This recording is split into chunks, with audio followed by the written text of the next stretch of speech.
नमस्कार, DD news देख रहे हैं आप और आपके साथ मैं हूं शहला निगार। बुलेटिन की शुरुआत में आई सबसे पहले एक नजर सुर्खियों पर। राजस्थान में घुसपैठ की कोशिश करता एक पाकिस्तानी रेंजर, बीएसएफ के हत्थे चढ़ा, पूछताछ जारी। सीमा पार से फिर संघर्ष विराम का उल्लंघन, भारतीय सेना दे रही है मुंहतोड़ जवाब।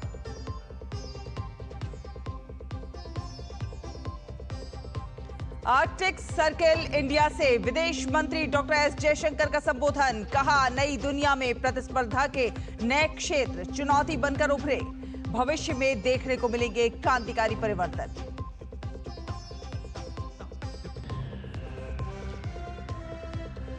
कड़ी सुरक्षा के बीच आज देश भर में होगी नीट यूजी परीक्षा। 22,70,000 से अधिक अभ्यर्थियों ने कराया है पंजीकरण।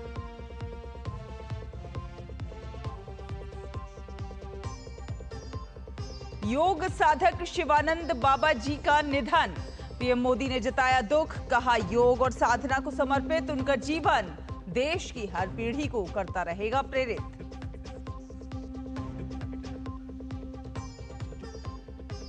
और प्रधानमंत्री मोदी आज खेलो इंडिया यूथ गेम्स का वर्चुअली करेंगे शुभारंभ। पहली बार बिहार में आयोजित हो रहे हैं खेल। 15 मई तक युवा एथलीट अपनी प्रतिभा का करेंगे प्रदर्शन।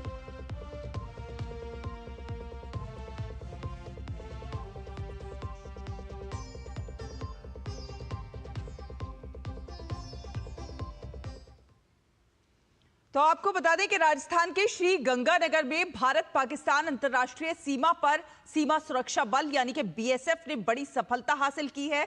सूत्रों के अनुसार श्री गंगानगर इलाके में बीएसएफ ने पाकिस्तानी रेंजर को पकड़ा है। पाकिस्तानी रेंजर से पूछताछ जारी है ताकि उसके इरादों का पता लगाया जा सके।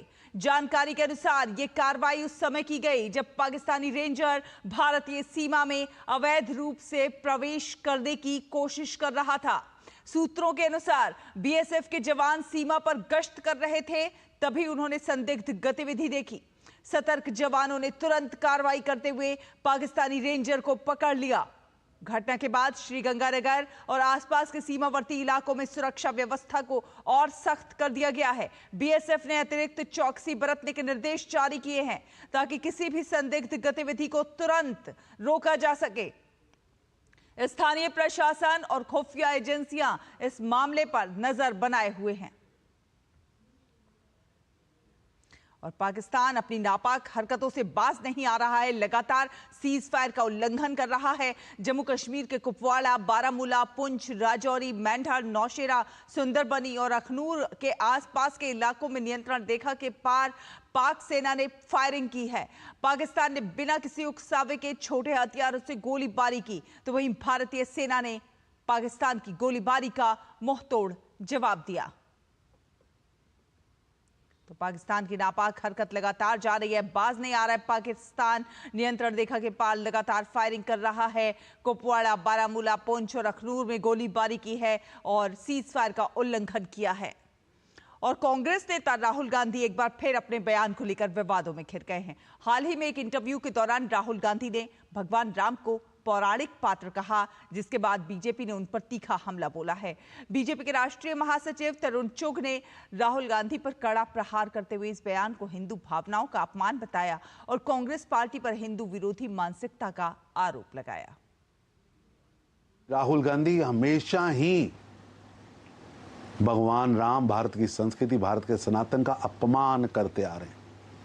ये वही कांग्रेस है जिसने कभी भगवान राम के मंदिर के कार्यक्रम का बायकॉट किया था, प्राण प्रतिष्ठा का बायकॉट किया था।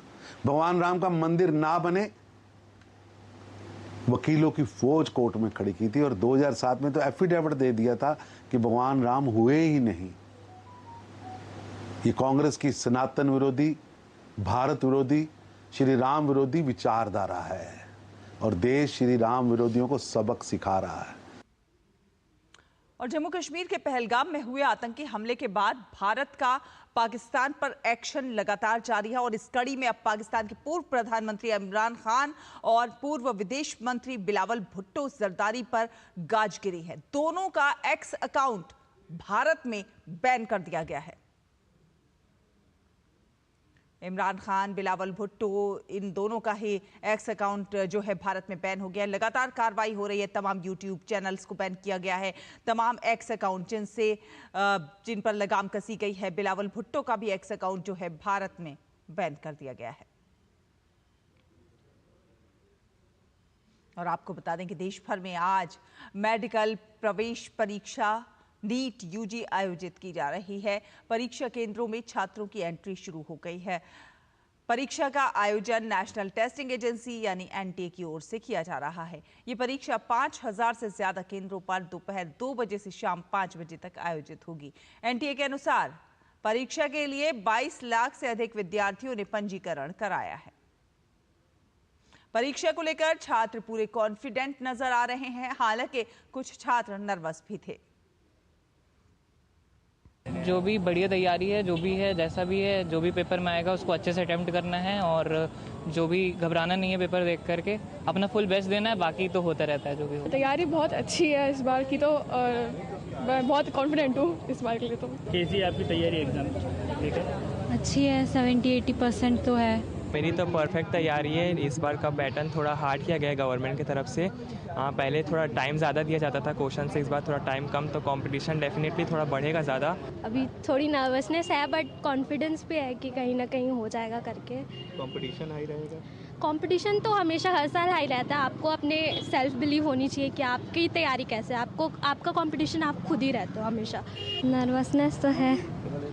कंपटीशन रहेगा? हाँ। नेशनल टेस्टिंग एजेंसी ने नीट यूजी 2025 के बारे में अफवाहों और भ्रामक सूचनाओं से सावधान रहने की भी सलाह दी है। तो वहीं एनटीए ने परीक्षा से संबंधित भ्रामक और झूठी जानकारी फैलाने वाले 165 से अधिक टेलीग्राम चैनलों और 32 से ज्यादा इंस्टाग्राम अकाउंट्स के खिलाफ कार्रवाई की है। ये कार्रवाई एनटीए के सस्पिशियस क्लेम्स पोर्टल पर प्राप्त शिकायतों के आधार पर की गई है। ये कार्रवाई गृह मंत्रालय के अंतर्गत भारतीय साइबर अपराध समन्वय केंद्र के साथ मिलकर की गई है। एनटीए ने सभी छात्रों और उनके अभिभावकों से अपील की है कि वे किसी भी अनधिकृत व्यक्ति या संस्था के झांसे में ना आएं। परीक्षा या दाखिले को प्रभावित करने का दावा करने वाले मध्यस्थों से दूर रहें। केवल एनटीए की आधिकारिक वेबसाइट पर दी गई जानकारी पर ही विश्वास करें। एनटीए ने यह भी कहा है कि जो भी व्यक्ति या समूह छात्रों को धोखे में रखकर मेडिकल सीट दिलाने का झूठा वादा करेगा, उसके खिलाफ public examination unfair means prevention act के तहत सख्त कार्रवाई की जाएगी। और अगली खबर का रुख करेंगे। आपको बता दें कि देश भर के करोड़ों मतदाताओं के लिए चुनाव आयोग चुनाव अधिकारियों और राजनीतिक दलों के लिए एक बड़ा डिजिटल बदलाव लाने जा रहा है। आयोग जल्दी ही ईसीआई नेट नाम से एक सिंगल प्लेटफॉर्म ऐप लॉन्च करेगा, जो चुनाव संबंधी सभी सेवाओं को एक जगह पर उपलब्ध कराएगा। ये ऐप चुनाव आयोग की मौजूदा 40 से अधिक मोबाइल और वेब एप्लीकेशनों को एकीकृत कर देगा। इसमें cVIGIL app, voter helpline app, voter turnout app जैसे ऐप्स शामिल हैं। इस कदम का उद्देश्य नागरिकों, चुनाव अधिकारियों, राजनीतिक दलों और नागरिक समाज के लिए एक सुगम, एकीकृत और उपयोगकर्ता अनुकूल अनुभव प्रदान करना है। चुनाव आयोग का यह भी कहना है कि प्लेटफॉर्म मुख्य निर्वाचन आयुक्त ज्ञानेश कुमार की परिकल्पना है। ये प्लेटफॉर्म 100 करोड़ से अधिक मतदाताओं और 10.5 लाख से अधिक BLO, 15 lakh BLA, 45 lakh polling officials, 15,597 AERO, 4,123 ERO और 767 DEO को लाभ पहुंचाएगा। आपको बता दें कि भारत अंगोला बिजनेस फोरम के दौरान केंद्रीय विदेश राज्य मंत्री कीर्तिवर्धन सिंह ने अंगोला के राष्ट्रपति का दौरा ऐतिहासिक और परिवर्तनकारी बताया। उन्होंने कहा है कि अंगोला अफ्रीका की सबसे तेजी से उभरती अर्थव्यवस्थाओं में से एक है। साथ साथ उन्होंने ये भी कहा कि भारत और अंगोला के बीच $4.2 अरब का द्विपक्षीय व्यापार है। Angola is undergoing a remarkable change. With the diversification of its economy, modernization of infrastructure, and improving the ease of doing business, Angola has strengthened its presence on the global stage. Our bilateral relations are underpinned by a vibrant energy partnership, and bilateral trade between our two countries has been growing and reached $4.2 billion in the 2023 and 24 period. Angola is now the 123rd member of the International Solar Alliance, and the Government of India has approved a line of credit of $200 million for further strengthening defence and security cooperation. वहीं Angola के राष्ट्रपति लोरेंसो ने कहा कि भारत और Angola के बीच गहरी राजनीतिक प्रतिबद्धता है और दोनों देश मिलकर आगे बढ़ना चाहते हैं। उन्होंने ये भी कहा कि भारत को जेनेरिक दवाओं के क्षेत्र में विशेषज्ञता हासिल है और कृषि क्षेत्र में अंगोला के पास अपार भूमि है, जिससे इन क्षेत्रों में सहयोग को नई गति मिल सकती है। और आपको बता दें, पश्चिम बंगाल के दीघा में बने जगन्नाथ मंदिर के नाम को लेकर विवाद जो है अब गहराता जा रहा है।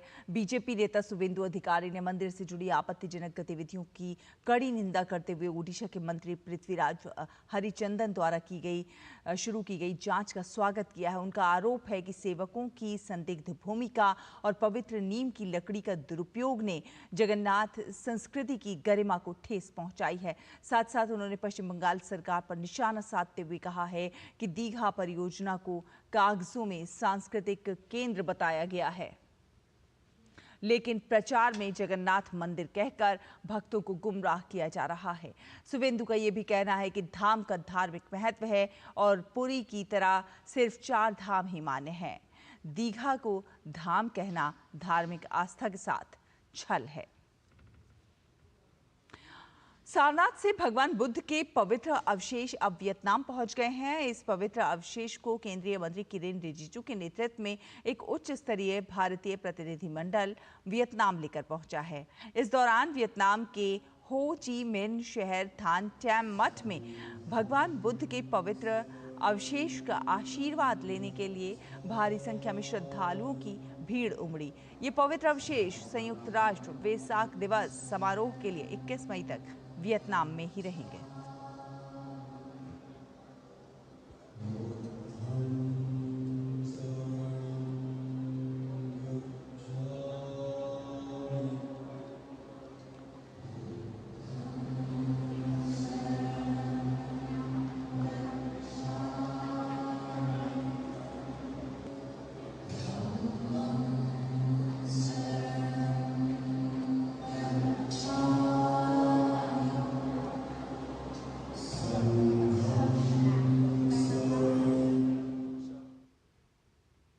केंद्रीय मंत्री किरेन रिजिजू ने वियतनाम के हनोई में ट्रो क्लैम बौद्ध मठ का दौरा किया और इसे लेकर किरेन रिजिजू ने सोशल मीडिया प्लेटफॉर्म एक्स पर तस्वीरों वीडियो साझा करके लिखा कि आध्यात्मिक यात्रा के पड़ाव में ट्रो क्लैम बौद्ध मठ का दौरा किया, जो एक सर्वोच्च ध्यान केंद्र के रूप में प्रसिद्ध है।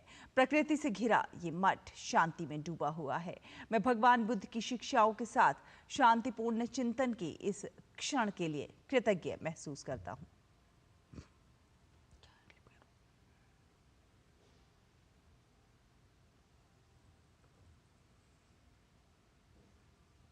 और अब बात करेंगे वेव्स 2025 की।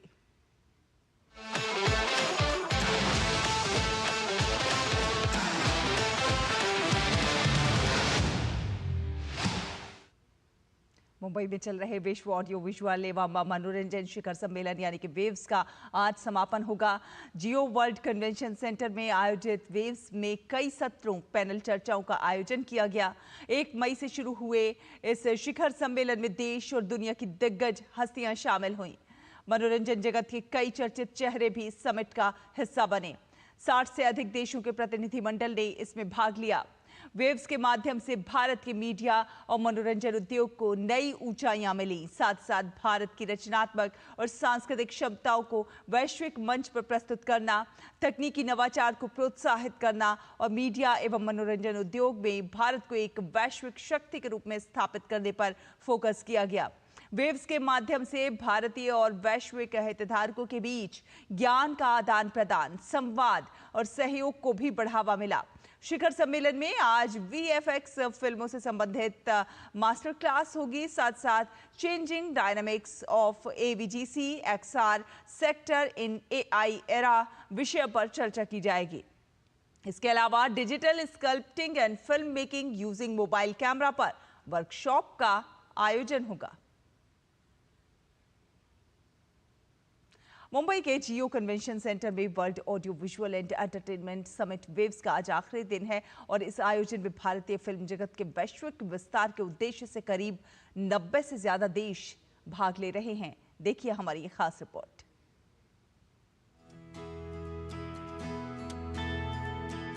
भारत को मीडिया, मनोरंजन और डिजिटल नवाचार के लिए एक वैश्विक केंद्र के रूप में स्थापित करने के उद्देश्य को लेकर चल रहे वेव्स 2025 के तीसरे दिन एक ऐतिहासिक पहल के तहत Indian institute of creative technology ने वैश्विक उद्योग जगत के प्रमुखों के साथ AVGC XR क्षेत्र में उच्च प्रभाव वाले सहयोग की एक श्रृंखला शुरू की। इन सहयोग का उद्देश्य मीडिया, मनोरंजन और इमर्सिव प्रौद्योगिकियों में वैश्विक केंद्र के रूप में भारत की स्थिति को मजबूत करना है। इस मौके पर केंद्रीय सूचना और प्रसारण मंत्री अश्विनी वैष्णव ने कहा कि भारत के पास मीडिया और मनोरंजन के क्षेत्र में अपार प्रतिभा और विकल्प के साथ वैश्विक नेतृत्व करने की असीम संभावना है। प्राइम मिनिस्टर साहब का जो विजन है, उस विजन के हिसाब से भारत मीडिया और एंटरटेनमेंट में ग्लोबल लीडरशिप लेने की ताकत रखता है। I look forward to more and more inputs from the industry participants. We are very open-minded government. Our Prime Minister always encourages us to listen and make the changes which are required for helping our youngsters, helping our talent find the right opportunities. Waves के live, immersive and digital experience how sports leagues are driving innovation सत्र में पूर्व भारतीय cricketer Anil Kumble, UTT के सह संस्थापक Vita दानी, Australia के पूर्व क्रिकेटर मैथ्यू हेडन और ड्रीम सेट गो के CEO मनीष शाह ने हिस्सा लिया। इस सत्र के दौरान खेल जगत को और अधिक मनोरंजक बनाने के लिए इसमें नवाचार और तकनीक के समावेश पर जोर दिया गया। सत्र के दौरान पूर्व क्रिकेटर अनिल कुंबले ने कहा कि क्रिकेट जगत में खेल के प्रसारण में काफी बदलाव आया है, जो कि भारत और दुनिया में खेल जगत की प्रगति के लिए काफी महत्वपूर्ण है। Like you said, most of the innovations that have come in cricket have been broadcast driven. Whether it was the speed gun at the start of when it first came in to understand what the speeds at which the bowlers were bowling at, to what it is now. Even data, cricket has always produced data. Every ball produces millions of data points. But for all of that to be assimilated and ensured that people can dice it through has been thanks to broadcast. And they have come through with various statistics and all of that. Web सम्मेलन के एक अन्य सत्र media in India past 25 years and journey ahead to 2047 में Jio star के vice chairman Uday Shankar ने हिस्सा लिया। उन्होंने भारत में मीडिया के विकास से जुड़े विभिन्न पहलुओं पर चर्चा की। उन्होंने कहा कि OTT प्लेटफॉर्म्स की बढ़ती लोकप्रियता के बीच अब जरूरत है इसकी गुणवत्ता और तकनीक को और बेहतर बनाने की, जिसमें कंटेंट की गुणवत्ता, नई तकनीकों का समावेश और दर्शकों के लिए मनोरंजक अनुभव बेहद अहम है। The growth of media in India, especially the visual media in this country, is one of the most spectacular stories anywhere in the world. From the launch of satellite television, which almost snuck in from, in the absence of a regulation and determined effort from outside and through local enterprise, to the time that this is one of the most deeply penetrated, video market now. सूचना एवं प्रसारण सचिव संजय जाजू ने मुंबई में चल रहे waves शिखर सम्मेलन को प्रधानमंत्री नरेंद्र मोदी की परिकल्पना का साकार रूप बताया। उन्होंने कहा कि वेव्स 2025 का आयोजन शानदार तरीके से चल रहा है और वेव्स बाजार में अभी तक करीब 1000 करोड़ की खरीद फरोख्त हो चुकी है। वेव्स बाजार में लगभग 1000 करोड़ की खरीद फरोख्त अभी तक हो चुकी है। बहुत सारे सेशंस, थॉट लीडर्स का आना, उनकी नेटवर्किंग, उनकी कॉन्वर्सेशंस, ये सब हमारे देश की मीडिया और एंटरटेनमेंट इंडस्ट्री को आगे बढ़ाने में एक मील का पत्थर बनकर साबित होगी, ऐसी हमें कल्पना है। वेव्स समिट की महत्वाकांक्षी पहल वेव्स बाजार मीडिया और मनोरंजन उद्योग में अंतर्राष्ट्रीय सहयोग को बढ़ावा देने के लिए एक प्रभावी उपकरण के रूप में उभरी है। विभिन्न देशों के रचनाकारों को निवेशकों और खरीदारों से जोड़कर उनके बीच सहयोग को बढ़ावा देने के लिए तैयार की गई ये पहल भारत को कंटेंट के व्यावसायीकरण के लिए एक रणनीतिक केंद्र बनाने के लिए तैयार है। Bureau report, DD news. और आपको बता दें कि उत्तर प्रदेश में काशी के रहने वाले योग गुरु पद्मश्री शिवानंद बाबा का बीती रात काशी में निधन हो गया। स्वामी शिवानंद बाबा पिछले कुछ दिनों से बीमार चल रहे थे। सांस की समस्या के बाद उन्हें बीएचयू में भर्ती कराया गया, जहां करीब 125 साल की उम्र में शिवानंद बाबा ने अंतिम सांस ली। शिवानंद बाबा का अंतिम संस्कार काशी के हरिश्चंद्र घाट पर सोमवार को किया जाएगा। फिलहाल बाबा के पार्थिव शरीर को शिष्यों और जनता के अंतिम दर्शन के लिए खोल रखा गया है। बता दें कि भारत सरकार ने 21 मार्च 2022 को उन्हें पद्मश्री से सम्मानित किया था। शिवानंद बाबा को योग साधना, सादा जीवन और ब्रह्मचर्य जीवन के लिए जाना जाता है। प्रधानमंत्री नरेंद्र मोदी ने पद्मश्री बाबा शिवानंद के निधन पर शोक व्यक्त किया है। पीएम मोदी ने सोशल मीडिया प्लेटफॉर्म एक्स पर तस्वीर साझा कर लिखा है कि योग साधक और काशी निवासी शिवानंद बाबा जी के निधन से अत्यंत दुख हुआ है। योग और साधना को समर्पित उनका जीवन देश की हर पीढ़ी को प्रेरित करता रहेगा। योग के जरिए समाज की सेवा के लिए उन्हें पद्मश्री से सम्मानित भी किया गया था।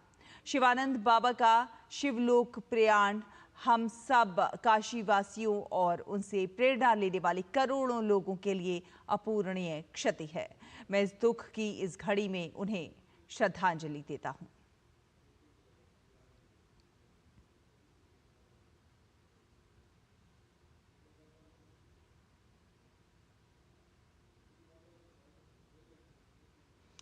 और उत्तर प्रदेश के मुख्यमंत्री योगी आदित्यनाथ ने स्वामी शिवानंद के निधन पर दुख जताया है। उन्होंने एक्स पर लिखा है कि योग के क्षेत्र में अप्रतिम योगदान देने वाले काशी के प्रख्यात योग गुरु पद्मश्री स्वामी शिवानंद जी का निधन अत्यंत दुखद है। उन्हें विनम्र श्रद्धांजलि।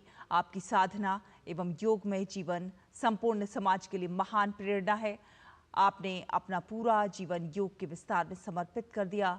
बाबा विश्वनाथ से प्रार्थना है कि दिवंगत पुण्यात्मा को सदुति एवं उनकी शोकाकुल अनुयायियों को ये अथाह दुख सहने की शक्ति प्रदान करें।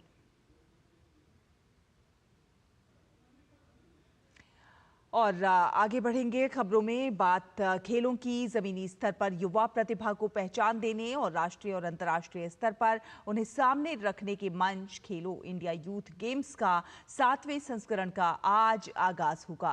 प्रधानमंत्री नरेंद्र मोदी वर्चुअल संदेश के माध्यम से इन खेलों का उद्घाटन करेंगे। ये खेल 15 मई तक आयोजित होंगे। ये पहली बार है जब खेलो इंडिया यूथ गेम्स बिहार में आयोजित होंगे।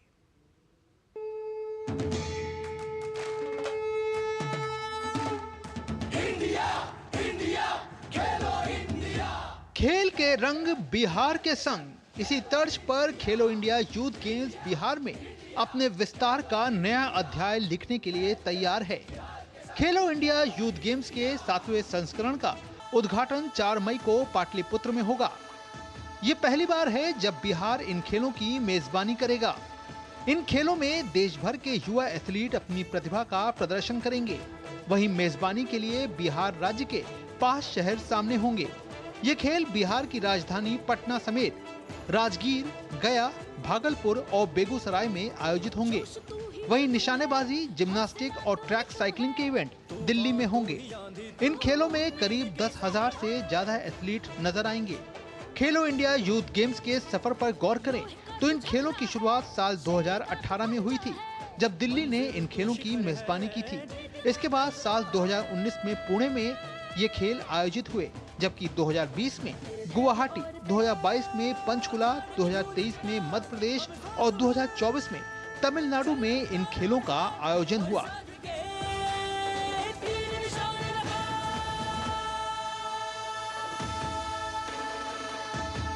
खेलो इंडिया कार्यक्रम दरअसल वो नीति है जो जमीनी स्तर पर न केवल खिलाड़ियों को सींचने का काम करती है, बल्कि राष्ट्रीय स्तर के लिए उन्हें एक आकार भी देती है।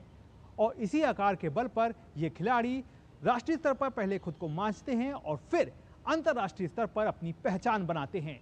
और यही पहचान जो है वो उन्हें पदक दिलाने का काम भी करती है। कैमरामैन अरमान के साथ मैं गौरव कुमार, डीडी न्यूज़, दिल्ली। और केंद्रीय मंत्री शिवराज सिंह चौहान आज दिल्ली में आयोजित एक राष्ट्र एक चुनाव क्रॉस कंट्री रेस में शामिल हुए। इस अवसर पर उन्होंने कहा कि लोग एक राष्ट्र एक चुनाव के लिए आवाज बुलंद कर रहे हैं। तो एक राष्ट्र एक चुनाव को लेकर तमाम लोग एकत्रित हुए हैं। क्रॉस कंट्री रेस हुई है और आप उसका ये हुजूम देख सकते हैं। और इस कार्यक्रम में शिवराज सिंह चौहान शामिल हुए और इस अवसर पर उन्होंने संबोधित भी किया। उन्होंने कहा कि लोग जो हैं अब अपनी आवाज़ बुलंद कर रहे हैं कि एक राष्ट्र एक चुनाव हो। तो क्या कहा है शिवराज सिंह चौहान ने, आइए सुनते हैं। नोएडा दौड़ रहा है, यहाँ के बच्चे, यहाँ के जवान, यहाँ की माताएं, यहाँ की बहनें, बेटे बेटियां आवाज बुलंद कर रहे हैं। वन नेशन वन इलेक्शन, एक राष्ट्र एक चुनाव। और ये कह रहे हैं राजनीतिक दल जाग जाओ, बार बार चुनाव का नाटक नहीं चलेगा, संविधान में संशोधन करके चुनाव एक साथ करवाओ। विदेश मंत्री डॉक्टर एस जयशंकर ने दिल्ली में आयोजित आर्कटिक सर्कल इंडिया फोरम 2025 को संबोधित किया। उन्होंने यूरोप भारत साझेदारी पर कहा कि यूरोप ने आज की दुनिया की वास्तविकता के साथ तालमेल नहीं बिठाया है। हम भागीदारों की तलाश करते हैं, उपदेशकों की नहीं। We are going to see, in a sense, arena or a domain of contestation, which is not going to be easy to recall. Now, this is not unique. I mean, we are going to see it in space, we're going to see it underwater, we're going to see it in AI. So we are looking at a much more contested world, much sharper competition. We look for partners. We don't look for preachers. Particularly preachers who don't practice at home what they preach abroad. And I think some of Europe is still struggling with that problem. Some of it is changing. So the issue for us, I mean, in many ways, Europe, I think, has entered a certain zone of reality check. Now, whether they are able to step up to it or not, it's something we will have to see. But from our point of view, if we are to develop a partnership, there has to be some understanding, there has to be some sensitivity, there has to be a mutuality of interest. And there has to be a realization of how the world works. इसी के साथ इस bulletin में फिलहाल इतना ही। DD news पर खबरों का सफर लगातार जारी है। आप देखते रहिए डीडी न्यूज। नमस्कार।